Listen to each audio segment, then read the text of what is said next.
আসসালামু আলাইকুম স্যার। এই যে এটার নাম হচ্ছে স্যার প্রেসার সুইচ। হ্যাঁ, তো এই যে এইখানে আপনার 3টা পিন থাকে। এই যে একটা পিনে যে পিনটা স্যার ভেঙে ভিতরে রয়ে গেছে, আর এইগুলো তো জং স্যার, জং। তো এই যে ভিতরে দেখেন সাদা ফাঙ্গাস পড়ে আছে।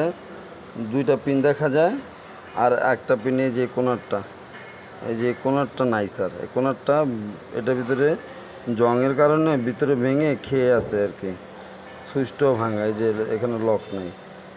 তো ওই এই সুইচটা লাগানো লাগবে। আর এই জ্যাক অলরেডি আছে আমাদের কাছে। আর হচ্ছে স্যার এটা যদি ছাড়ি তাহলে সিস্টেমের গ্যাস চলে যাবে আর কি। তো আপনি আমাকে জানান স্যার আমি কি করব, কারণ এটা না লাগাইলে স্যার এসি চলবে না আর কি। আর এটা ছাড়লে ফুল গ্যাস ঢোকানো লাগবে সিস্টেমে।